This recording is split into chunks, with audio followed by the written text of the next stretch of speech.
Shri Krishna, Shri Krishna, Shri Krishna, Shri Krishna.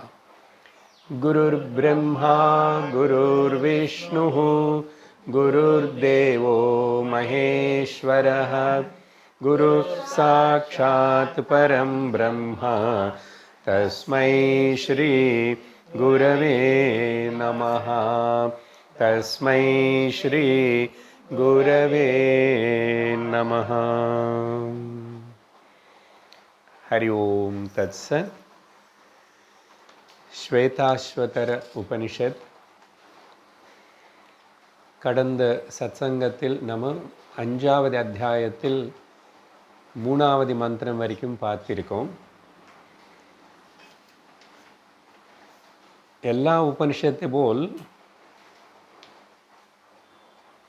இந்த உபனிஷத்து செய்கிற விவரணம் கொஞ்சம் வித்தியாசமாக இருக்கு. அதனால் கிரகிக்கிறது விஷயம் கொஞ்சம் சிரமம். அப்படின்னா எந்த உபனிஷத்து எந்த வேதாந்த கிரந்தம் எடுத்தால் கூட பேசுகிற விஷயங்கள் ஜகத்து, ஜீவ, ஈஸ்வர, பிரம்மன். ஆனால் இந்த உபனிஷத்தில் முக்கியமாக இந்த 5வது அத்தியாயம் அப்படி தனியாக ஒரே விஷயத்தின்னு பேசாமல் ஜகத்தை பற்றி கொஞ்சம் பேசியிருக்கு, அப்புறம் ஜீவ பற்றி, ஈஸ்வரனை பற்றி, பிரம்மம் பற்றி. ஆனால் எங்கேயுமே இந்த வார்த்தைகள் வராது. ஜீவ, ஜகத்து, பிரம்ம, ஈஸ்வரன் வராமல் வார்த்தைகள் எல்லாம் ரொம்ப கொஞ்சம் வித்தியாசமாக இருக்கிறதுனால நமக்கு கிரகிக்கிறதுக்கு கஷ்டமாக இருக்கும். அதனால நான் கடந்த சத்சங்கத்திலே சில வாட்டி சாராம்சம் மட்டும் சொல்லிகிட்ருக்கேன், நீங்கள் இங்கே பாருங்கன்னு சொல்லியிருக்கேன். ஏன்னா அந்த உபனிஷத்து அப்படி இருக்கு. அதனால் இன்றைக்கி கூட நம்ம அந்த 3வது ஸ்லோகத்தில் நான் ஒரு 4 ஸ்லோகங்கள் வரிசையாக படிச்சுடுவேன். முதல்ல நீங்கள் கூட திருப்பி சொல்லுங்க. அதுக்கப்புறம் மொத்தம் சேர்ந்து என்ன தான் புரிஞ்சுக்கணும்னே விஷயത്തിന് நானும் உங்களுக்கு சொல்கிறேன். சரியா? 3வது ஸ்லோகம் ஆரம்பிப்போம். ஏகைகஜாலம் பகுதா விகுர்வன்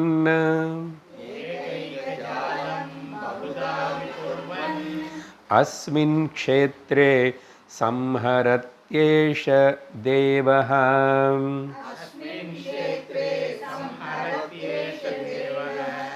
भूयसृष्ट्वा पातयस्तथेशः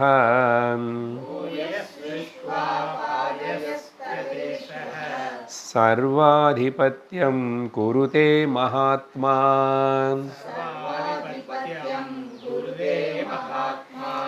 सर्वादिशः ऊर्ध्वमधश्च तिर्यक्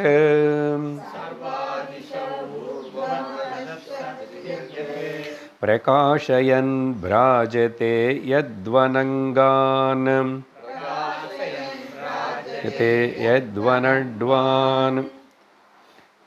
भ्राजते यद्वनड्वान् नड्वान् दा इल्लदे ड्वा. एवं स देवो भगवान् वरेण्यः एवं भगवान् वरेण्य योनिस्वभावानधितिष्ठत्येकः.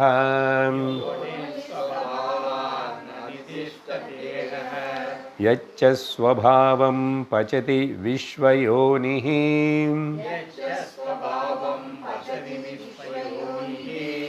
पाच्यां च सर्वान् परिणामयेतद्यः.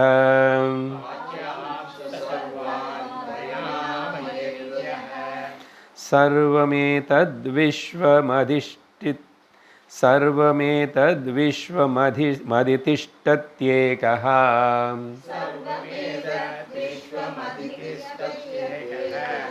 गुणांश सर्वान् विनियोजयेद्यः.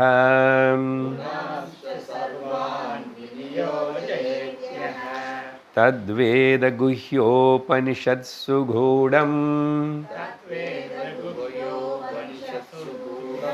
தத்ப்ரம்மா வேததே பிரம்மயோனிம் ये पूर्वे देवऋषयश्च तद्विदुः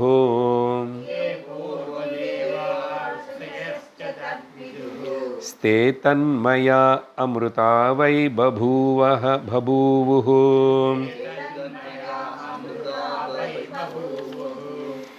गुणान्वयो यः फलकर्मकर्ता कृतस्य तस्यैव स चोपभोक्ता स विश्वरूपस्त्रिगुणास्त्रिवर्त्मा प्राणाधिपः सञ्चरति स्वकर्मभिः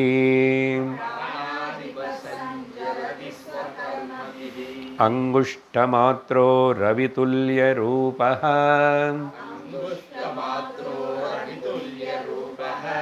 संकल्पाहंकार समन्वितः यः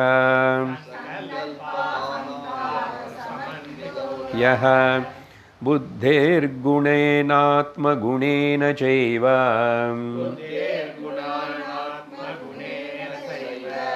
आराग्रमात्रोऽप्यपरोऽपि दृष्टः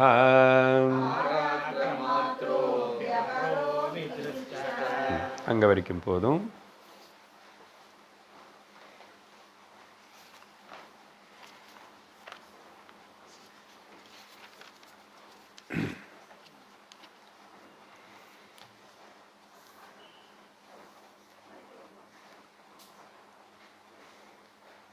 நானும் அப்புறம் எனக்கு முன்னாடி உலகம், என்னோட சரீரம் எப்படி உருவாயிடுச்சுன்னதே எனக்கு தெரியாது.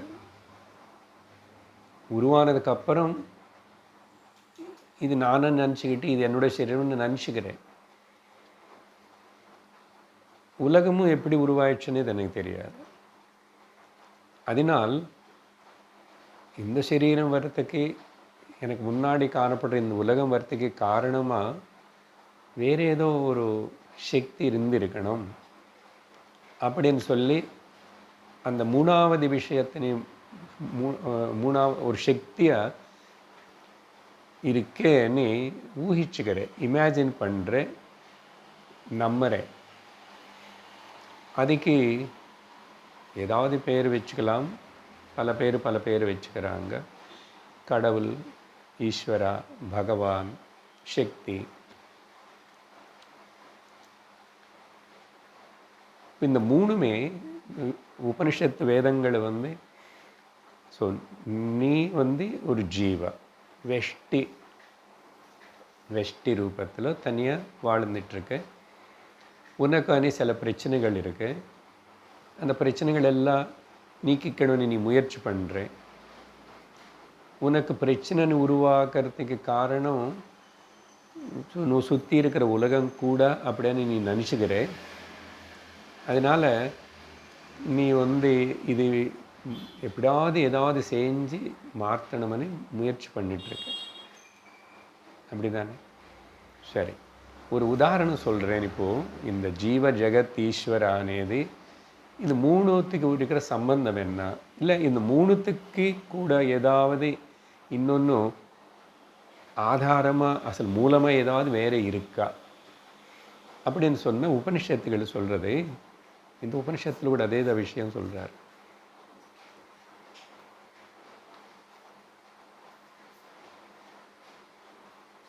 அலைகள் இருக்கு, பலது அலைகள், பல அலைகள். அந்த அலைகள் எல்லாமே கூட ஜீவன் போல். அப்புறம் அந்த அலைகள் எல்லாம் எதிலோ வருது, எங்கே ஆகிறதுன்னு சொன்னால் கடலுக்குள்ளே வருது. அப்போ கடல் అనేది ஒரு ஜல மையமாக இருக்கு. அந்த பெரிய கடலுக்குள்ளே இத்தனை அலைகள் வந்துட்டே இருக்கு. அப்போ அலைகள் ஈஸ்வரனாக ஜீவனாக இருக்கும்போது கடல் வந்து ஈஸ்வரன். ஆனால் ஈஸ்வரன் கடலுடைய நிஜமாக கடல் అనేది ஒன்றும் கிடையாது, ஒரு ஜலந்தான் இருக்காங்க இல்லையா? கடல் பேர், ஆனால் இருக்கிறது என்ன, எசன்ஸ் சாரமாக இருக்கிறது என்ன, ஜலந்தான். அலைன்னு சொல்கிறது கூட ஒரு பேர் தவிர அதில் அது இருக்கிறது என்ன, ஜலந்தான். அப்போது ஜலந்தா நீ கடலன் கூப்பிடுறதுலையும் இருக்க, நீ அலைன்னு சொல்கிறதுலையும் இருக்க. இந்த உதாரணம் என்ன புரிஞ்சுது நமக்கு? இப்போ ஜீவனான நானும்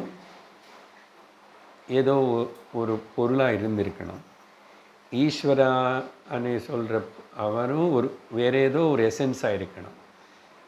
என்ன எசன்ஸு? அங்கே ஜலம்னு சொல்லியிருக்கோம், இங்கே என்ன சொல்லணும்னா பிரம்மம் சைத்தன்யம்னு சொல்லணும். சரி, இப்போ திருஷ்டாந்தத்துலேருந்து நிஜம் தாஷ்டாந்தத்துலேயே நான் ஜீவனாக இருக்கிற நானும் சைத்தன்ய ஸ்வரூபந்தான். ஈஸ்வரனா சமஷ்டியாக இருக்கிற ஜீவனும் போது வெஷ்டி சைத்தன்யம், ஈஸ்வர சமஷ்டி சைத்தன்யம். விஷயம் கொஞ்சம் ஆழமாக தான் இருக்கும், கதை போல் சொல்ல முடியாது. உதாரணங்கள் சொல்லுவேன். படிக்கிறது உபனிஷத்து. நம்ம இந்த சத்தியத்தினை கேட்டு தான் ஆகணும், உணர்ந்து தான் ஆகணும். புராண கதை போல் இன்னும் புராணங்களே நல்லா இருக்கும் அப்படின்னு அந்த லெவலில் இருக்கிறவங்களுக்கு பேசலை, அது பிரயோஜனப்படாது. அதெல்லாம் ரொம்ப அதம அதிகாரிகளுக்கு சொன்ன விஷயங்கள். அது நம்மளும் அது நிறைய கேட்டிருக்கோம். ஆனால் உனக்கு கம்யம் சேர முடியாது, லட்சியம் சேர முடியாது. அதனால் வெஷ்டியில் இருக்கிற இந்த ஜீவனும் சைத்தன்யந்தான், சமஷ்டியாக இருக்கிற அந்த ஈஸ்வரனும் சைத்தன்யந்தான். அப்புறம் கண்கள் இந்திரியங்களுக்கு அனுபவப்படுற இந்த உலகமெல்லாம் கூட ஈஸ்வரனே தான். ஈஸ்வரனி தனியாக ஒரு மனிதனும் ஒரு ஆணோ பெண்ணோ ஒரு இடத்துலையோ அப்படி இருக்கிற பொருள் இல்லை.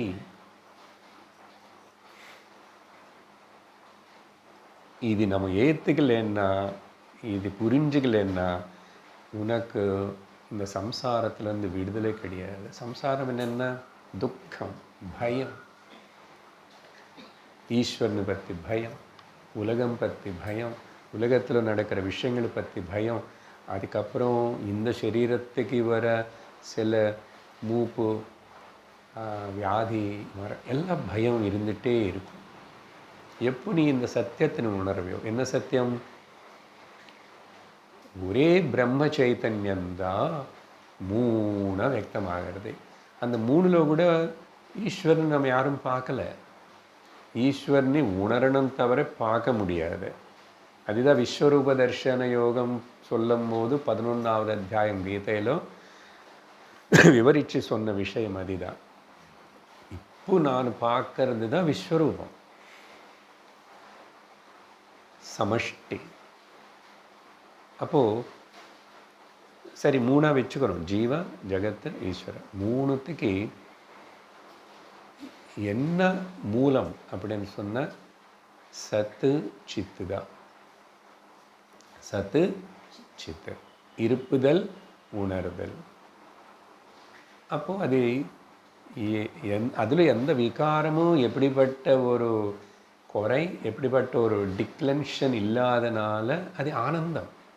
என்ன? அது பூர்ணம், பிரம்மம். அதுக்கு பேர் இல்லை சைத்தன்யம் பேர் இல்லை. தமிழில் சொன்னால் இருப்புதல் உணர்தல் ஆனந்தம். அதுதான் சத்தியம். நானும் அதே தான், அண்ட் அதே தான் இங்கே முன்னாடியும் இப்படி பலதாக காணப்படுறது. அப்புறம் வெஷ்டி நானும், வெஷ்டியாக இருக்கிற நானும் சிருஷ்டி பண்ணுறேன். சமஷ்டியாக இருக்கிற ஈஸ்வரன் தான் உலகம் கிரியேட் பண்ணார், என்னோட சரீரோட சேர்ந்து. ஸோ சமஷ்டி சிருஷ்டி, அதில் நானும் ஒரு பாகம். ஆனால் அதுக்கப்புறம் நானும் வெஷ்டியாக இருந்து நானும் சிருஷ்டி பண்ணுறேன். நானும் குழந்தைகள் வேணும் என்ற குழந்தைகளை பெற்றுக்கிறேன். நான் வீடு வேணுமனு வீடு கட்டிக்கிறேன். வீடு வேண்டான்னு நானும் சிருஷ்டி பண்ணுறேன்ல. அது வாழ்க்கை நடக்கிறதுக்காக சில அதெல்லாம் பண்ணுறோம். சாப்பிட்றதுக்கு வேணும், என்ன யாராவது பார்த்துக்கிறதுக்கு வேணும், நான் தங்கிறதுக்கு வீடு வேணும். அந்த சிருஷ்டி தவறு கிடையாது. ஆனால் அதுக்கு மீறி தேவையில்லாததெல்லாம் நான் ஜீவனாக இருந்து சிலதெல்லாம் ஊகிச்சுக்கிறேன். ஊஹா சிருஷ்டி, ஓன்லி இமேஜினேஷன். என்னதில்ல, ನಾನು அல்பம், ನಾನು நிஸ்ஸகாயன், நான் ஹெல்ப்லெஸ், அப்புறம் நான் இந்த சரீரம், நான் இது வச்சு கஷ்டப்பட்டு தான் ஆகணும்.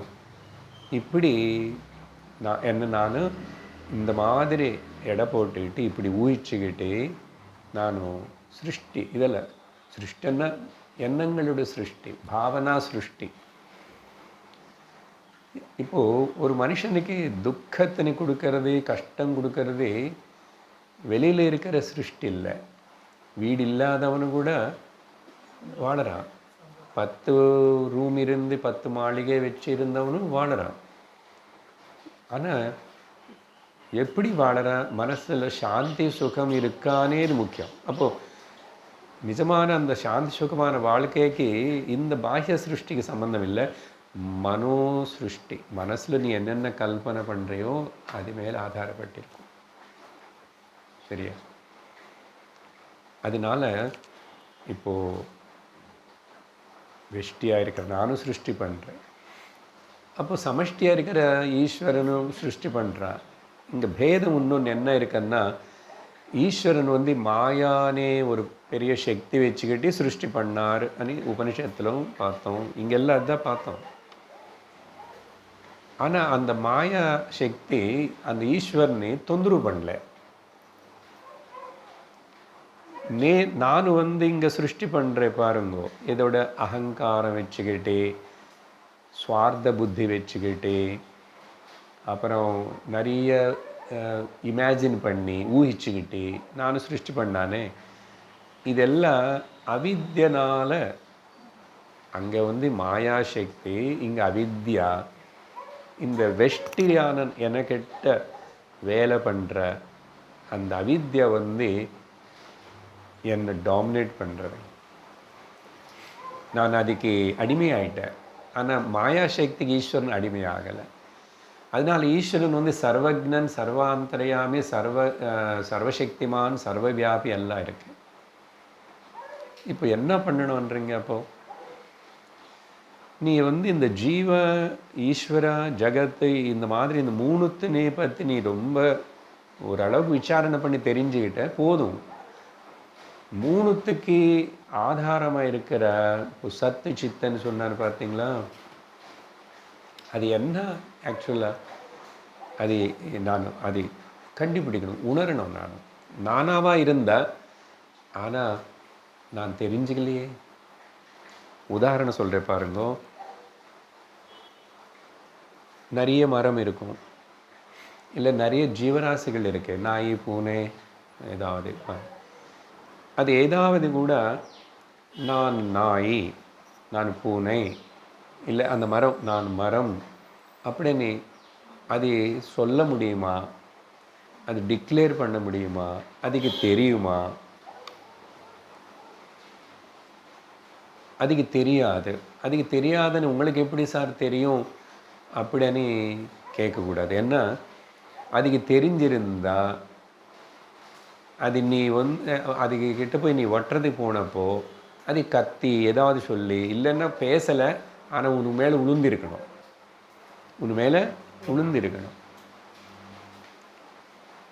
இப்போது நாய்க்கு காம்படிஷன் எல்லாம் வச்சுட்டு அது first prize, second prize, third prize சொல்லி கொண்டு வந்து இப்படி நிற்க வைக்கிறான். அதுக்கு ட்ரெஸ் எல்லாம் போட்டு. அந்த நாய்க்கு என்ன நடந்துச்சுன்னே தெரியாது. அதுக்கு வந்து என்னோடய ஓனர் எனக்கு பிஸ்கெட் கொடுப்பாரு அடிக்கடிக்கு போகணும் எனக்கு பசிக்கும் போதெல்லாம். அதே பார்த்துட்டு அவர் ஜோபில் கை வச்சா பிஸ்கெட் தருவார்.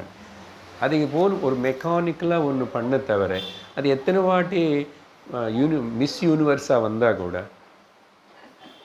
ஒரு வாட்டியில் எத்தனை வாட்டி வந்தால் கூட அதுக்கு தெரியுமா? தெரியாது. அப்போது எந்த ஜீவிக்கு கூட எனி பீயிங்கு தான் அதுக்கு சரி உணர்வில்லை மனசில்லைன்னு சொல்லலாம், பட் இருக்கேன்னு கூட தெரியாது. நல்லா கேட்கணும் ஜார்த்து. சத்தன்ன இருப்புதல், எக்ஸிஸ்டன்ஸ், நான் இருக்கே. அந்த இருக்கேனேது அது இருக்கு, ஆனால் நான் இருக்கேன்னு அதுக்கு தெரியல. ஏன்னா அங்கே உணர்வு வந்து व्यक्तமாக மாட்டேங்குது. சைத்தன்யம் சத்ரூபத்தில் இருக்கு, ஆனால் சித்தும் எல்லா இடத்துலும் இருந்தால் கூட அங்கே व्यक्तமாகறதுக்கு அவகாசம் இல்லாதனால व्यक्तமாகலை. விஷயம் என்னன்னா, அப்படி எந்த ஒரு ஜீவராசி கூட மரங்களோடு சேர்ந்து நான் இருக்கே అనేది அது கிளைம் பண்ணி சொல்லவே உணரவே முடியாது. அப்போது ஒரே ஒரு ஜீவி, அது மனிதன். அதனால் பீயிங்ஸ் நிறைய. ஹியூமன் பீயிங்கு மனுஷன் மட்டும்தான் இருப்புதலோடையும் உணர்தலோடையும் இருக்கான். அதனால தான் நான் இருக்கேன்னு எனக்கு தெரியும் அப்படின்னு சொல்லிட்டு இவனால் மட்டும்தான் சொல்ல முடியறது. அப்போது அப்படிப்பட்ட மனுஷ ஜென்ம கடித்த நான் அது கிளைம் பண்ணி இந்த மரம் போல் ஒரு சரீரம் கிடச்சிது எனக்கு. இது நீ வந்து அதுக்கு உபயோகப்படுத்தலைன்னு, இது மரம் தான், காட்டு மரம். என்ன மரத்துக்கு தெரியல இல்லை, நீ அப்படி தான் இது தெரிஞ்சுக்காம, நீ சத்து சித்தும் ஆனந்தமும் தெரிஞ்சுக்காம நீ இந்த சரீரத்தின்னு நீ இழந்துட்டா வேஸ்ட் ஆகிடும். அதனால் ஹியூமன் ஜென்ம, human birth, human being special. இது தெரிஞ்சுக்கிறதுக்கு முயற்சி பண்ணாமல் வேறு எதுவும் தெரிஞ்சால் பிரயோஜனம் இல்லை. அப்போது இந்த 3வது ஸ்லோகம் ஆயிடுச்சு 4, இது எல்லாத்திலும் கூட கொஞ்சம் புராணிக் எக்ஸ்பிரஷன் மாதிரி. 3வது ஸ்லோகத்தில் பார்த்தோம், முதல் வந்து ஈஸ்வரன் இருக்கார். ஈஸ்வரன் யார்? மாயா சைதம். அவர் நான் व्यक्तமாகணும்னு நினச்சான், ஆனால் சைத்தன்யம் தான், பிரம்மந்தான். அப்போது முதல் வந்து ஹிரண்ய கர்ப்பன் உருவாக்கிட்டார், பிரம்மதேவன் உருவானாரன்னு பாருங்க. கொஞ்சம் புராணிக்கு இதெல்லாம் வருது. நமக்கு அத்தனை வச்சுட்டு இப்போ இனிமேல் ஹிரண்ய கர்ப்பா பிரம்மா இதெல்லாம் வேண்டாம் நமக்கு. நான் யார், எனக்கு இந்த உலகத்தில் இருக்கிற ரிலேஷன் என்ன, சமஷ்டியான அந்த ஈஸ்வரனே தான் இங்கே व्यक्तமாகிறாரா, வேறு ஏதாவது व्यक्तமாகிறதா? இதெல்லாம் ஜென்யூன் கேள்வி. இந்த கேள்விகள் வந்து அதுக்கு பதில் கடிச்சு அது உணர்ந்தாதான் நீ ஜீவன் முக்தன், உனக்கு மோட்சம், விடுதலை. அந்த 3வது ஸ்லோகம் அப்படி சொன்னதுக்கப்புறம் சிருஷ்டி பண்ணுவார் மறுபடியும் பிரம்மாஜி. அதுக்கப்புறம் பலதெல்லாம் பண்ணுவார், பிரஜாபதிகளனை அப்படி இப்படி பண்ணி திரும்பி எல்லாம் நம்ம பண்ணுறது போல தான் மினி லெவலில் நாமும் பண்ணுறோம் இல்லையா. தூங்கிட்ட நானே நேத்தி అనేది మొత్తం நேதி வரைக்கும் நடந்தது எல்லாமே ஆஜ் தக், இன்னைக்கு வரைக்கும் அதெல்லாம் போயிடும். தூங்கிட்டேன், திரும்பி கிளம்புறேன், ஆரம்பிக்கிறேன் இல்லையா. ஸோ பிரம்மதேவன் அப்படி பண்ணுற இதெல்லாம் சொல்லிட்டு, ஆனால் இவ்வளவு ஜீவராசிகள், இவ்வளவு மான்சூன் சீக்கிரமாக வந்துச்சு, நல்ல மழை பெய்யுது, அக்னி நட்சத்திரத்துக்கு முன்னாடி எப்போவாது இந்த மாதிரி இருக்கா? ஆச்சரியமாக இருக்க. தப்பிச்சுக்கிட்டோம். இந்த வாட்டி சம்மர் வந்ததே தெரியல. நல்ல மழை வரப்போகிறது இன்னும். அப்போ இவ்வளவு யார் கண்ட்ரோல் பண்ணி என்ன செய்யணும்னா அந்த ஈஸ்வரன் சமஷ்டி சக்தி ரூல் பண்ணிகிட்ருக்கு, சாசிச்சிட்ருக்கு சொல்லி, அப்புறம் 4வது ஸ்லோகத்தில் கூட அந்த ஈஸ்வரனுடைய பெருமை பற்றி சொல்ல விரும்பி ஒரு உதாரணம் கொடுத்துச்சு. என்ன உதாரணம்னா, சூரியன் எப்படி எல்லா பக்கத்தினையும் பிரகாசிக்க செய்கிறாரோ அதுபோல் இந்த ஈஸ்வரன் இன்னும் பிரம்மத்துக்கிட்ட வரல, ஈஸ்வரனை பற்றி தான். ஈஸ்வரனு சமஷ்டி மாயாசக்தி சைதம்னு சொன்னோம். சூரியன் போல் இங்கே ஒரு புது பதம் வந்துச்சு பார்த்தீங்களா, அட்வான். இது என்ன இங்கிலீஷில் என்ன பதம் சார்? அதோடைய ரூபம் என்னன்னா அனட்வான் இருக்கு. அனட்வான் அது என்னென்ன, அனஹா அப்படின்னா காலமாடு. வஹதி அனஹன்னா வஹதி, எது இடிக்கிறதோ தூக்கிட்டு போகிறதோ. அதனால இந்த சூரியன் இந்த ஜெகத்தின் மொத்தத்தினே அவர் இழுத்தி கொண்டு போய் நடத்தி கொண்டு போகிறார். ஆனால் சூரியன் ஈஸ்வரனுடைய இன்னொரு எக்ஸ்பிரஷன் தான். நமக்கு பொறுத்த வரைக்கும் சூரியன் எவ்வளோ முக்கியம். இந்த உலகம் வாழ்கிறதுக்கு, ஜீவராசிகள் வாழ்கிறதுக்கு, சாப்பாடு கிடைக்கிறதுக்கு, ருத்துகள் வர்றதுக்கு, சீசன்ஸ் மாறுறதுக்கு, எல்லாத்துக்கும் எவ்வளோ அவசரம். காலம் ஏதோ அது பகல் ராத்திரி தூங்கிறதுக்கு ஆகாசத்தில் இருக்கிற அந்த சக்தி சர்வம் இந்த ஜெகத்தை நடத்தி கொண்டு இருக்கிறது இல்லையா? அந்த மாதிரி எக்ஸ்பிரஷன் கொடுத்துட்டு, அதனால் அப்போ அந்த ஈஸ்வரன் நீ சூரியன் ரூபம்லானது சூரியனுக்கு கூட ஆதாரமாக இருக்கிறான். ஈஸ்வரனை ஆராதிக்கத்தக்கவர், வரேண்யம், ஆராதிக்கத்தக்கவர். அப்போ அந்த ஒரு ஈஸ்வரன் தான் சர்வத்துக்கு அதிஷ்டானமாக ரூலராக இருக்கார். நான் அன்றைக்கும் சொல்லிகிட்ருக்கேன், 1, 2, 3வது ஸ்லோகங்களுக்குள்ளே கூட இப்போ படித்த இந்த ஸ்லோகங்கள் எல்லாத்துக்கும் கூட வந்த ஒரு காமன் வேர்டு என்னன்னா ஏகா. பலவாட்டி வருது. இல்லைன்னா அந்த இடத்துல சில மந்திரங்களுக்குள்ள ஈஷா. இது நல்லா புரிஞ்சுக்கணும்.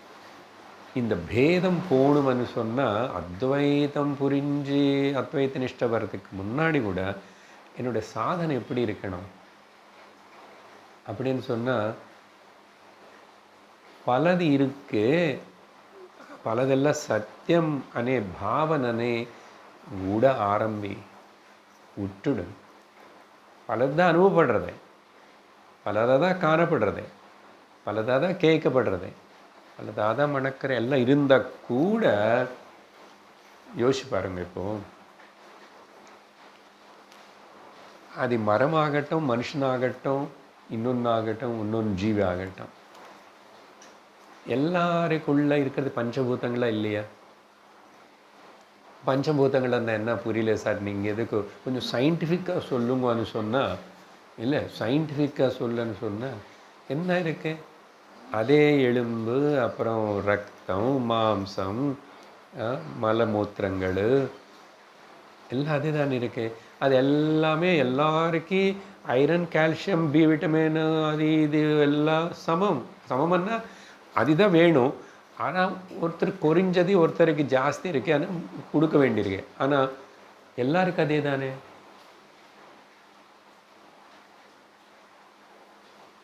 அந்தந்த உடம்புல வியாதி ஒருத்தனுக்கு வரலாம், வராமல் இருக்கலாம். பட் என்ன காம்பினேஷன் சொன்னால், பேசிக் இன்க்ரீடியன்ட்ஸ் காம்பினேஷன் என்ன? ஒரு இட்லி மாவு தானே, தோசை, ஊத்தப்பம், மினி இட்லி, கோன், எல்லாம் பண்ணுறீங்க. ஒரு கடல் மாவு வச்சுட்டு அந்த பூந்தி எல்லாம் பண்ணுறோம். பூந்தி என்ன தெரியுமா? ஒரு ஜீவா. அந்த பூந்தி எல்லாத்தையும் அப்படி கட்டியாக கட்டிட்டா லட்டுன்னு ஈஸ்வரா. ஆனால் ஒரு பூந்தி இல்லாமல் லட்டு வருமா? இங்கே நல்ல important point. Even Krishna, Rama, Surya சொன்ன பாயிண்ட்டு தான். அவர் இருக்காருன்னு சொல்லணும்னா, அவருக்கு ஈஸ்வர ஸ்தானம் வரணும்னா, அவருக்கு ஆராதிக்க ஸ்தானம் வரணும்னா, நான் இருந்ததானே, நான் இருந்த பக்தனா, நான் இருந்த அவர் பகவான். நான் தானே சொல்லணும், அதோ கிருஷ்ணானே, நான் தானே சொல்லணும், சூரியனே. அப்போ இருக்கிற நானும் எவ்வளோ முக்கியம், அது இருக்கேன்னு சொல்கிறதுக்கு ரொம்ப சூக்ஷ்மமான விஷயம். ஆனால் அந்த இருக்கிற நான் சத்து, ஐ ஆம் எக்ஸிஸ்டன்ஸ், நான் இருக்கேன்னு சொன்னதுனால, அதனால் கடவுளுக்கு கூட அந்த கடவுள் ஸ்டேட்டஸ் பக்தனான நான் சொன்னதுனால. எதுக்கு இந்த எக்ஸாம்பிள் சொல்லிட்டு இருக்கேன்? அந்த பூந்தி லட்டு எக்ஸாம்பிளுக்கு. அப்போது ஈஸ்வரன் అనేది మొత్తం జీవరాశిகள் எல்லாம் சமஷ்டி எல்லாம் சேர்த்து எல்லா பஞ்சபூதங்கள் எல்லாம் சேர்த்து வச்சா ஈஸ்வரன்றோம். அவளை தவிர வேறு தனியாக ஈஸ்வரன் கிடையாது. ஒரு பூந்தி எல்லாம் சேர்ந்துனா லட்டு. அப்போது லட்டுல என்ன இருக்கோ அதே தானே பூந்தி தானே, அதே பூந்தி. அப்போ பூந்தி லட்டு ஒன்றா இல்லையா? ஜீவ ஈஸ்வர ஒன்றா இல்லையான்னு சொல்கிறதுக்கே இந்த எக்ஸாம்பிள். அதனால இந்த ஏகத்துவம், ஏகம் అనేది பிரம்மம் விஷயம் விட்டுடு. கான்ஷியஸ்னஸ்க்கு வரத்துக்கு முன்னாடி எனக்கு அனுபவப்படுறது என்ன அனுபவப்படுறது? சர்மம், மாம்சம், ரத்தம், லிம்பு, மனுஷன். அவனு பிறந்தா இன்னொருத்தனும் ஒரு டைமில் வரா, சரீரம் காணப்பட்டுச்சு, அவனு போகிறான், இவனு போகிறான், அவனுக்கு சில வியாதிகள், இவனுக்கு எல்லாத்துக்கும் எல்லாமே நசிஞ்சு போயிட்டுருக்க வந்ததில்லை. அப்போ காமனாக தான் எல்லாம் நடந்து கொண்டிருக்கிறதுனால எதுக்கு நீ பேதம் பாவிச்சுக்கிறேன்? இது உன்னோட சிருஷ்டி தானே, உன்னுடைய கல்பனை தானே. இந்த பேதத்தினால பாருங்க மனுஷனும் எவ்வளோ அகங்காரத்தினை பலப்படுத்திக்கிட்டு கஷ்டப்படுறான், தேவையில்லாமல் கஷ்டப்படுறான். அதனால் நல்ல இந்த விஷயம் புரிஞ்சுக்கணும். இந்த எக்ஸாம்பிள்ஸ் எல்லாம் ரொம்ப சிம்பிளாக சில்லியாக இருக்கும். ஏகம் எந்த வகையில் பார்த்தா கூட. ஆனால் விவகாரத்தில் இது செல்லுமான்னா கஷ்டம்தான். பட் உன்னை உள்ளே வச்சுக்கோ, இந்த ஞானத்தின் இந்த பாவத்தினை வச்சுக்கோ. அது வச்சுக்கிட்டு இந்த வேதாந்த உபனிஷத்துகள் அத்வைத்தத்தின்னு கேட்டுகிட்டே இரு. நீ சத்து சித்து ஆனந்தமான சைதன்யம்தான். அது ஒன்று தவிர இந்த மூணு எதுவுமே நிஜம் இல்லை, சத்தியம் இல்லை. கனவு, நனவு, தூக்கம் மூணுமே சத்தியம் இல்லை. ஏன்? அந்த மூணு தெரிஞ்சுக்கிற நானும் எனக்கு யாருக்கு தெரியப்படுறதோ, யாருக்கு அனுபவப்படுறதோ, யார் இருக்கிறதுனால, நான் இருக்கிறதுனால தூக்கம், நான் இருக்கிறதுனால நினைவு, கனவு, நான் இருக்கிறதுனால நான் ஈஸ்வரன்னு சொல்லிட்டேன். நான் தூங்கிட்டா எனக்கு உலகம் இல்லை, என்னுடைய இஷ்ட தெய்வம் கூட காணும். அப்போ யார் முக்கியம்? இங்கே அந்த நான் అనేది முக்கியம். కానీ அந்த நான் అనేది நினைவில் இருக்கும்போது சத்சங்கத்துக்கு குருவினை ஆசிரியிச்சு உபனிஷத்து கேட்டு உணரணும். அது பிரயோஜனப்படும். தூக்கத்தில் இருக்கிற அந்த அத்வைத்த நிலை தான் தூக்கம். ஆனால் பிரயோஜனப்படலையே. அங்கே ஏதாவது பேதம் இருக்கா?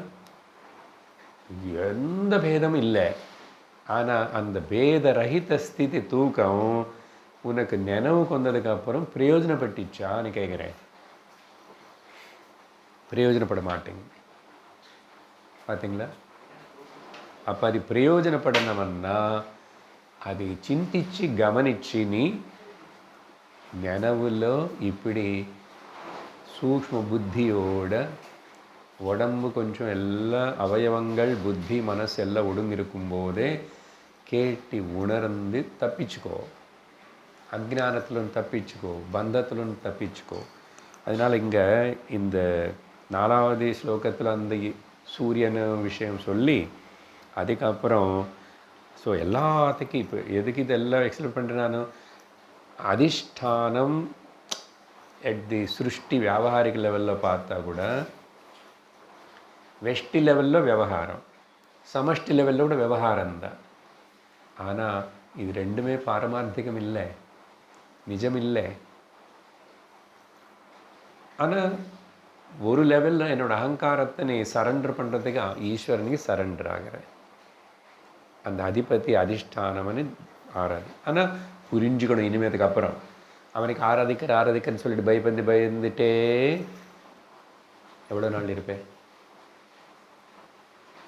இல்லைன்னா எனக்கு தோணும் போதெல்லாம் அவருக்கு தலைமையில் தண்ணி ஊற்றிட்டே இருப்பேன், பால் ஊற்றிட்டே இருப்பேன், மஞ்சள் ஜலம் ஊற்றிட்டே இருப்பேன். பாப்போம் எவ்வளோ நாள் ஊற்றி ஊற்றி ஊற்றி என்னதான் பண்ண போகிறேன்? என்னதான் உணர்ந்த நீ? இதுலேருந்து வெளியே வரணும் தவிர ஞானத்தினால வேறு வழி கிடையாது. அப்படி சொல்லி 5வது ஸ்லோகத்தில் என்ன ஆச்சுன்னா, இந்த சிருஷ்டி ஈஸ்வரன் நான் சொல்லிட்டேன் ஆல்ரெடி, எல்லாத்தையும் சமைக்கிறாருன்னு உருவாக்குறாரு. சமைச்சிட்டு அதுக்கப்புறம் அவங்கள எல்லாரையும் பக்குவப்படுத்திட்டு வாழ்க்கையிலோ அவங்களுடைய கர்மத்துக்கு தகுந்த பலங்கள் எல்லாம் சப்ளை பண்ணி கரெக்டாக அவங்களுக்கு எல்லாம் நல்ல முட்டு கொடுத்துட்டு புத்தி வர போல் செஞ்சு அப்படி ரிஃபைன் பண்ணி பாச்சாம் குக் பண்ணுறார். நல்லா ரிஃபைன் பண்ணி அவங்களனே பக்குவப்படுத்தி பக்குவம் ஆகும். ஒரு நாளைக்கு ஆகும். எப்போன்னா கொஞ்சம் லேட் ஆகும். கீழே ஃப்ளேம் பர்னர் ஃப்ளேம் சிம்மில் வச்சா காயம் வெந்துறதுக்கு, பக்க பர்னரில் கொஞ்சம் பெருசாக வச்சா சீக்கிரம் விசில் வந்துச்சு. என்னது? ஞானமணி அக்னி எந்த அளவுக்கு தீவிரமாக இருக்கோ அந்த அளவுக்கு பக்குவமாகிடுவானே. அதனால் அவன் எல்லோரும் எவல்யூஷன் ப்ராசஸில் தான் இருக்கும். ஆனால் நமக்கு அப்படியோ இப்படியோ சாஸ்திரம் கிடைச்சது, உபனிஷத்து கேட்குற பாக்கியம் கிடைச்சது, கிளைமேட் சரியில்லைன்னா கூட கஷ்டப்பட்டு வந்ததுக்கப்புறம் கொஞ்சம் இப்படி குளிராகவும் இருக்குது, கொஞ்சம் ட்ரௌஸியாக இருக்குது. இருந்தாலும் கேட்குறோம், இந்த பாக்கியம் எல்லாரும் கிடைக்கிறது இல்லை. அதனால் எப்படி நான் இது உபயோகப்படுத்துகிறேன், எவ்வளோ சின்சியராக இந்த விஷயத்தினை நான் பிஸ்னஸ் வேதாந்தம் அப்படி இருக்கணும். இருந்துட்டால் வேலை முடிஞ்சிடும். அதுக்கப்புறம் 3 குணங்கள் இருக்குது. அந்தந்த குணங்களை தகட்ட அது எல்லாத்தையும் பிரேரணை பண்ணி, ஸோ ஈஸ்வரன் இதெல்லாம் பண்ணி ஜெகத்து மொத்தாన్ని சர்வான் பாலயத்தை. சரியா? இங்கே ஒரு பாயிண்ட்டு, ஈஸ்வரனுக்கு மாயா ஏன் தொடமாட்டேங்குதுன்னா அவர் பூர்ண சத்வகுண சம்பன்னனாக இருக்கார். 3 குணங்கள் மாயா மொத்தமே கண்ட்ரோல் இருக்கு. பட் அவர் வேலை பண்ணணுமே. வேலை பண்ணும்போது வேலைன்னா சிருஷ்டி இதெல்லாம் ஆகணும், பலதெல்லாம் செய்யணும்னா அங்கே 3 குணங்கள் தேவையெல்லாம் இருக்கு. சத்வகுண சம்பன்னனாக இருக்கிற ஈஸ்வரனை நம்ம புரிஞ்சுக்கணும்னா நானும் சத்வகுண சம்பன்னன் ஆகணும். சத்வகுண சம்பன்னன் ஆகிறதுன்னா என்ன சார்? ஏதோ பணக்காரனும் பெரிய சம்பதை இருக்குது அவர்கிட்ட, ஆயிட்டார் பணக்காரன், அந்த மாதிரி சம்பதன்னா பணம் சொத்து அப்படியா இருந்தால் ஒன்றும் இல்லை. கொஞ்சம் நேரத்துக்கு முன்னாடி சொன்னான்னு பார்த்தீங்களா, ஒன்னஸ்ன்னு பாரு, எல்லாத்திலும் பாரு. இங்கே உட்கார்ந்துருக்கேன்னா பஞ்ச மகாபூதங்களுடைய ஒரு பண்டில். ஆனால் கலந்து சிமிட்டுறது, கவனிக்கிற தலாட்டுறதுன்னா சைத்தன்யம் இருக்கு. கேட்கறது தெரிஞ்சுக்கிறது சைத்தன்யம். அந்த சைத்தன்யம் இந்த சைத்தன்யம் அந்த சைத்தன்யம் அந்த இருப்புதல் இந்த இருப்புதல் భేదమిల్లేని జ్ఞాపకం ఇచ్చుకో. இதுக்கு பேர் தான் சம்பதா. இதுக்கு பேர் தான் சத்துவகுண சம்பன்ன. எந்த வகையில் எந்த காரணத்தினாலையும்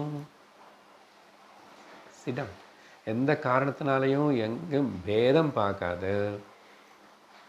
அப்புறம் அக்ஞானத்துக்கு இடம் கொடுக்காது. மைண்டு பலது சொல்லும். என்ன இந்திரியங்களில் இன்ஃபர்மேஷன் கொடுக்குறதா அதுக்கு ஒரே குஷி.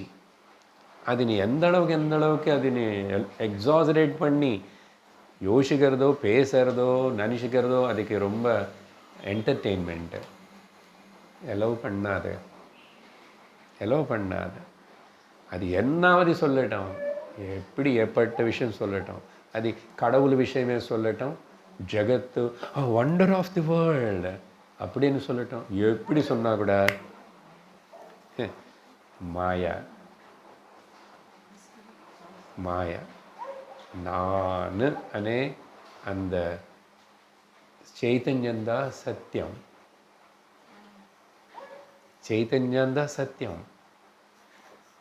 Nothing else.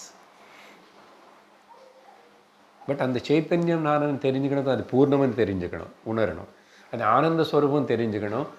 துக்கம் வந்தால் கூட துக்கப்படாமல் இருக்கணும். துக்கம் எனக்கு இல்லையே. எவ்வளோ சாதனை பண்ணணும். அதுக்கு சரீரம் அண்டர்கோஸ், படாத பாடு கஷ்டம் படும், வரும். எப்படி என்ன ஆகும், என்ன கஷ்டம் வரும்னு யாருக்கு தெரியாது. அதுக்கு எப்படிப்பட்ட வியாதி வரும், எப்படி போகும், என்ன அதெல்லாம் ஆகிறதுக்கு முன்னாடியே நானே அதுக்கு டைவர்ஸ் கொடுத்தாச்சு. டைவர்ஸ் கொடுத்துட்டு நீ பாட்டி நீ இருந்துக்கோ சும்மா, அவ்வளோதான். நான் தான் உண்மையாக சைத்தன்யமான பிரம்மஸ்வரூபமான எனக்குள்ள இந்த மொத்தம் பிரபஞ்சம் ஜெகத்து ஒரு வெளியாடல். அந்த திரு இடத்துல நானுன்னு வச்சுக்கணும்.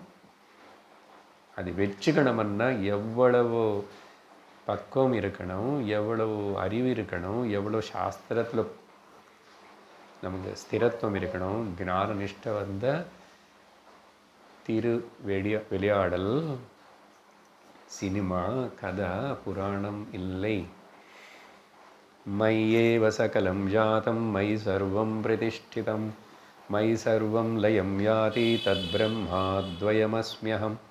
நேற்றுக்கு பகவத்கீதை பேசும்போது 12வது அத்தியாயத்துக்கு இன்ட்ரடக்ஷனில் இந்த நிர்குண நிராகாரா, இப்போ நான் பேசினது எல்லாம் கூட உங்களுக்கு நல்ல பாசிட்டிவாக ரிசீவ் பண்ணக்கூடிய ஒரு பக்குவத்தை இருந்தால் ஓகே. அதர்வைஸ் இன்னொரு பக்கம் உன்னோட மைண்டு வந்து உள்ள அது பாட்டுக்கு அது என்னென்னமோ சொல்லி உன் அப்படியே அங்கே போதும். அதுக்கு மேலே கேட்காத, அதுக்கு மேலே புரிஞ்சுக்கிட்டே கஷ்டம். எதுக்கு இவர் இப்படி தான் பேசுவார், 1 மணி நேரம் ஆகிடுது, என்னமோ பேசிகிட்டே இருக்கிறார் அப்படின்னு சொல்லி அது வந்து பண்ணும். அதனால தான் நிர்குணம் பிரம்ம சத்து சித்து ஆனந்தம் எங்கே இருக்குன்றீங்க. நான் என்ன சொல்லுவேன், நீ தான் அப்பான்னு நான் சொல்கிறேன், நீ ஏற்றுக்க மாட்டுறேன். அதனால் அதெல்லாம் வேண்டாம் சார், கஷ்டம். நான் எனக்கு அந்த ஈஸ்வரனும் ஆராதனை என்னுடைய அதே போதும், நல்லா இருக்குது. அப்பப்போ வேணும் போதெல்லாம் அவருக்கு என்ன வேணுமோ அது ஊற்றுவேன் நான். அது ஏதோ ஒரு கோவிலில் சாரா கூட ஊற்றுவாங்களா அவன் சுவாமிக்கு பழக்கம். ஆமாம், அது எங்கே இருக்கு, எனக்கு பேருக்கு ஞாபகம் இல்லை.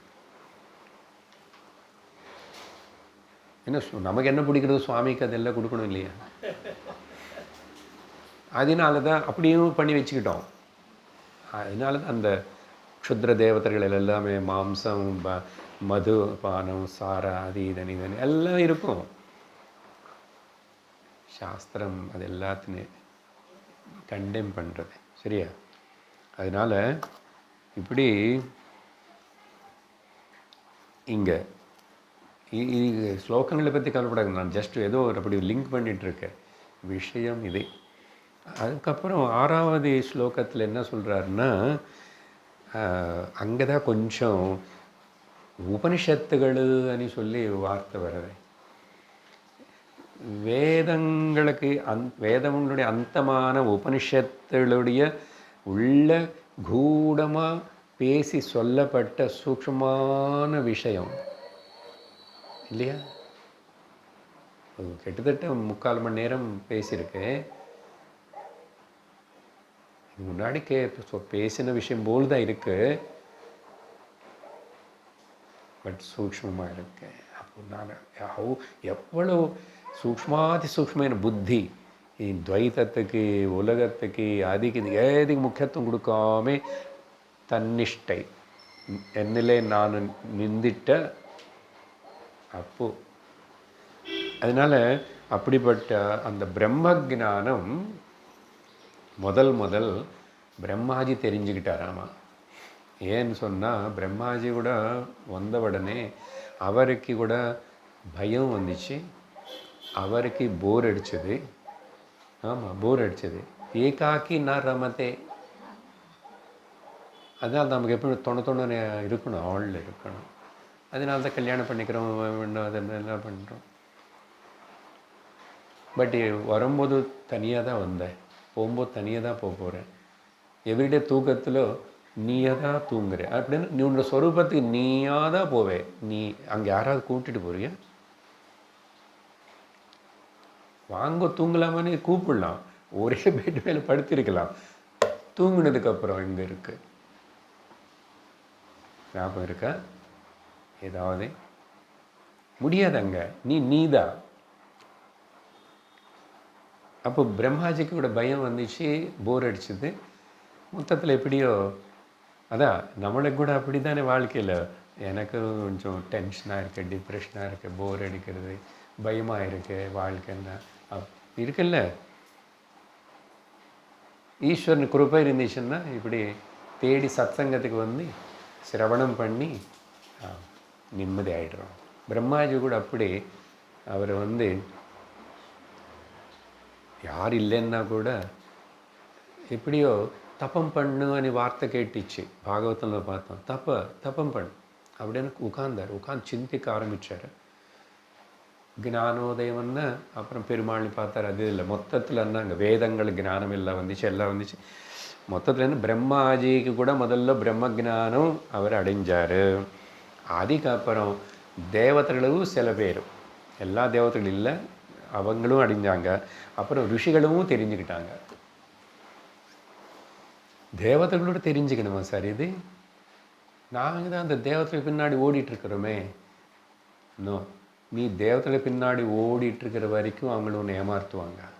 பிருஹதாரண்யக உபனிஷத்து கிளியராக சொல்லிச்சு, தேவானாம் பசு, ஒன்று வந்து பசுமாடு போல் உனக்கிட்ட இருந்து எல்லாம் வாங்கிட்டு ஒன்று கட்டி வச்சுடுவாங்க. தவிர பசுமாடிக்கு வீட்டில் வச்சுக்கிறது ஏதாவது ஃப்ரீடம் இருக்கா? நம்ம விடும்போது தான் போய் சாப்பிடணும் பார்ப்போம். நம்ம கட்டின இந்த இவ்வளோ கயிறு கட்டிட்டால் அந்த அளவுக்கு தான் அது சுற்றணும் இல்லையா? நம்ம ஏந்திரிக்க சொன்னால் ஏந்திரிக்கணும், நடனா நடக்கணும். தேவத்தோட அப்படி தான். அதனால தான் கம்ப்ளைண்ட் இல்லை, உபனிஷத்தை சொல்கிறதே. நீ வந்து ஞானவான் ஆகிறதுக்கு முயற்சி பண்ணுறேன்னு சொன்னால் கூட தேவதைகளுக்கு பிடிக்காதாமா, பாகவத்தில் சொல்லியிருக்கேன். அதனால தான் நிறைய குறுக்குகள் நடுவில் அப்படி அப்படி வருது. திடீர்னு முட்டி வலி வரும், இடுப்பு வலி வரும், தலைவலி வரும். தேவதைகள் தானே எல்லாமே, பசி உள்ள எல்லாம் ஒரு இடத்துல இருக்காங்க இல்லையா? நீ என்ன ஞானம் அடைஞ்சு அதுக்கப்புறம் எங்களை யார் பார்த்துக்குவாங்க? நீ கண்ணு மூடிட்டு அப்படியே இருந்த அப்படி. எங்களுக்கு கொஞ்சம் என்டர்டெயின்மெண்ட் வேணும். ஆல் தேவதாஸ் ஆர் இந்த சரீரத்தில் இருக்கான். ஆனால் தீரஹா பிரத்யேகாத்மான ஐட்சத்தை, த கரேஜியஸ் பர்சன், தீரன், அவன் வந்து என் நானும் சரின்னு சொல்லிட்டு நிந்துவானே, அப்புறம் இனிமேல் இவன் நம்ம ஒன்றும் பண்ண முடியாதுன்னு சொல்லி தேவர்கள் எல்லாம் நமஸ்காரம் பண்ணி நான் உங்களுக்கு இன்னும் தொந்தரவு பண்ணுவேன். அந்த அளவுக்கு ஸ்ட்ராங் ஆகணும். அந்த ஸ்ட்ராங்னஸ் வச்சு தான் தீரஹான்னு கூப்பிடுறது. கட்டோபனிஷத்து, முண்டகோபனிஷத்து. கஷ்டித் தீரஹ பிரத்யகாத்மானமைக்ஷத் ஆவருத்த சக்ஷு அமிர்தத்வமிச்சன். அப்படி அந்த பிரம்ம ஜானம்னு அடைஞ்சு அந்த பிரம்ம சிந்தனையிலேயே இருந்து அதிலே தன்மயமாகி அவங்களன்னு தெரிஞ்சுக்கிட்டு அமிர்தத்துவத்தை அடைஞ்சிட்டாங்க. இதெல்லாம் கதை இல்லை, நான் ஜஸ்ட் அதில் சொன்னேன். இப்போ அதுதான் விஷயம். அப்புறம் சொல்லி ஆனால் ஈஸ்வரனாக இருக்கிறவனே ஜீவனாக இருக்கும்போது இந்த ஜீவனுடைய லாட் என்ன பண்ணுறான்? 7வது ஸ்லோகத்தில் அவித்யா சொன்னா இல்லையா முதல்லையே, இந்த அவித்யா வச்சுக்கிட்டு குரு சாஸ்திரம் கிடைக்கலன்னா லௌகிக வித்யா லோக்கல் வித்யா ஒன்றும் பிரயோஜனப்படாது. லோக்கல் ஆல் அவித்யா அபராவித்யா இஸ் அவித்யான்னு சொல்லிட்டார் சங்கரர். நீ என்னாவதுபடி பெரிய ஏதாவது சாதிப்பு, Nobel prize, this that, nothing doing அப்படின்னு சொல்லி ஜீவனுக்கு இந்த அவித்யனால என்ன ஆயிடுச்சு?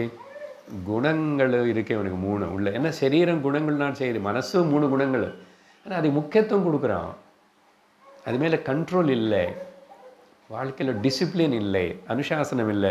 அது எல்லாத்தினால அவனு செஞ்ச அவனுடைய கர்மங்களுக்கே அவனு நிறைய ஊல் கேதரிங் போலும் வலை போட்டு மாட்டுக்கினது போல் கர்மங்கள் செய்கிறான். கர்மங்கள் மேலே பயம் முக்கியத்துவம் கொடுத்துட்டு ஞானத்துக்கு முக்கியத்துவம் கொடுக்காம அந்த கர்மங்கள் எல்லாத்தையும் அடைஞ்சிட்டு கர்த்தா போக்தா அப்படின்னு இந்த 2 டைட்டில்ஸ் வச்சுக்கிட்டு லோகத்தில் அகங்காரத்தோடு நடமாடிட்டுருக்க இவனும் என்ன ஆகிடுது? அப்புறம் திரும்பி புனரப்பி ஜனனம் புனரப்பி மரணம், வேறு வேறு சரீரங்களுக்கு போயிட்டு 3 விதமாக பயணம் பண்ணுமானால் அப்படி வார்த்தை இருக்கு அங்கே. 3 வழிகளை போவான் அமைவாங்க. ஓகே, திரிவர்த்தமா, திரிகுணங்கள், திரிகுணா திரிவர்த்தமா. வர்த்தமான 3 பாத்ஸ் இருக்கு அவனுக்கு. என்னன்னா சுக்லகதி, கிருஷ்ணகதி, அதோகதி. இல்லைன்னு என்ன சொல்லணும்? தேவ யோனிகள் அப்படி பிறப்பான். இல்லைன்னா மனுஷலு இந்த வேறு வேறு கேட்டகரி எல்லாம் பிறப்பான். இல்லைன்னா திரிய யோனிகள், இந்த நாய் பூனை அப்படியெல்லாம் பிறப்பானே. 3 வழியில் இப்படி சுற்றிட்டுருக்கிறான். யாரும் ஈஸ்வரன் தான்.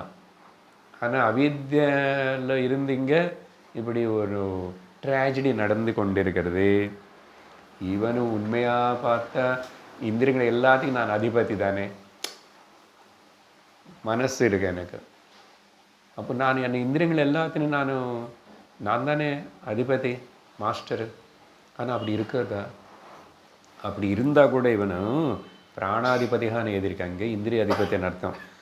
ஆனால் கூட இந்த கர்மங்களுடைய பலம் அதுக்கு அடிமையாயிட்டு பிராரப்தத்தினால ரிஜெக்ட் பண்ண முடியல. கர்மக்கு எனக்கு சம்பந்தம் இல்லை, அது பிராரப்தமாக என்ன இல்லை. சத்தியம் என்னன்னா நானும். அந்த நான் யார் கண்டுபிடிச்சிட்டேன். நான் சத்து சித்து ஞான ஆனந்த ஸ்வரூபம். என்னே எதுவுமே தொட முடியாதனே ஞானத்தினால நிஷ்டல இருந்து டிக்ளேர் பண்ண முடிஞ்சால் அதெல்லாம் பறந்து போயிடும். ஆனால் பண்ண மாட்டேறான்.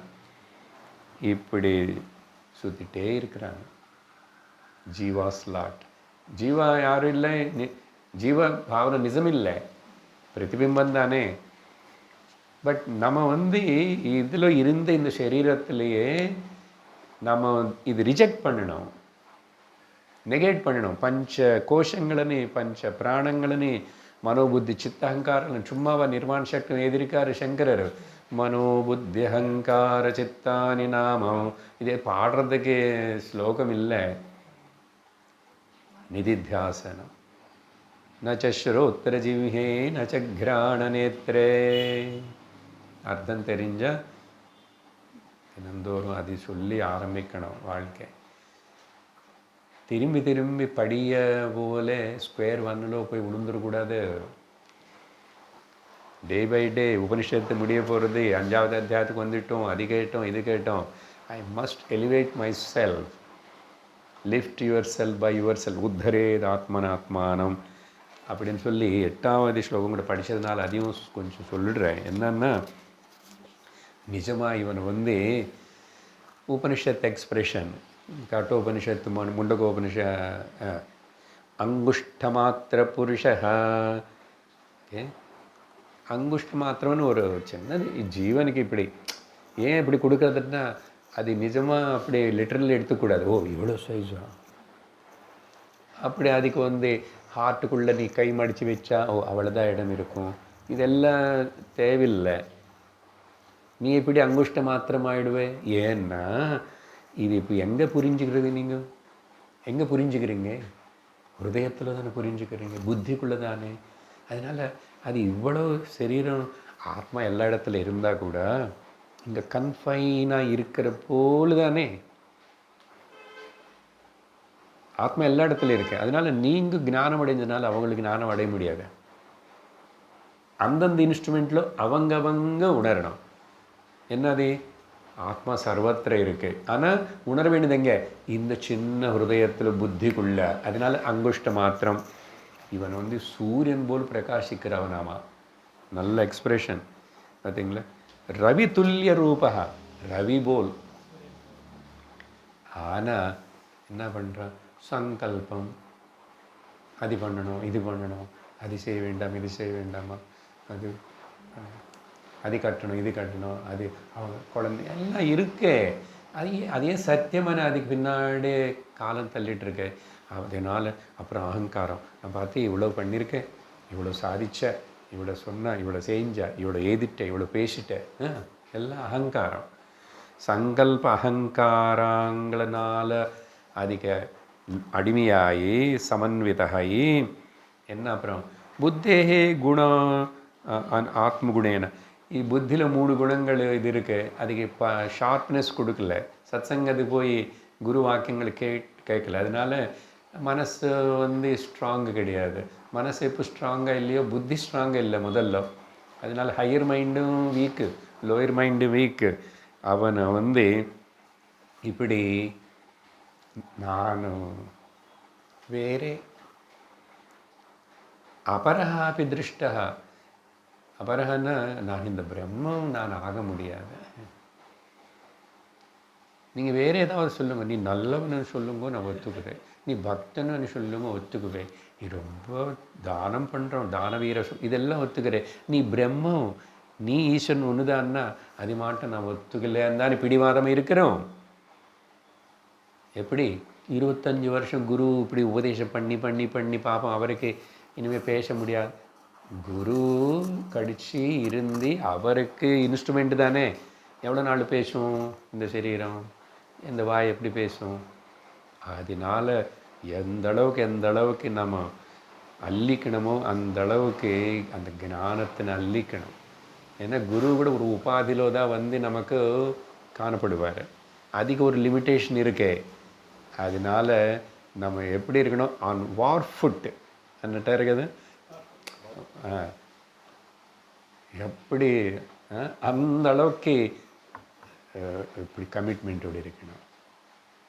No compromise. அப்படி இருக்கிறவனுக்கு ஐயே அதிசுலபம் ஆத்மவித்யா அப்படின்னு சொல்லி பாருங்கள். மிக்சராக இருக்க கலந்து. பட் ஐ ஜஸ்ட் ப்ராட் அந்த ஸ்டெப் பை ஸ்டெப்பு எங்கேருந்து எங்கே போகணும், என்ன புரிஞ்சுக்கணும்னு ஒரு அளவுக்கு ஒரு சம்மரி மாதிரி கொடுத்துருக்க. பார்ப்போம் அடுத்த இந்த உபனிஷத்து அப்படி தான் இருக்கும் அடுத்த கொஞ்சம் நாள் கூட. ஓம் பூர்ணமத பூர்ணமிதம் பூர்ணாத் பூர்ணமுதச்யதே பூர்ணஸ்ய பூர்ணமாதாய பூர்ணமேவாவசிஷ்யதே. ஓம் சாந்தி சாந்தி சாந்தி. ஹரி ஓம் ஸ்ரீ குருभ्यो நமः. ஹரி ஓம். ஹரி ஓம் தத்சத்.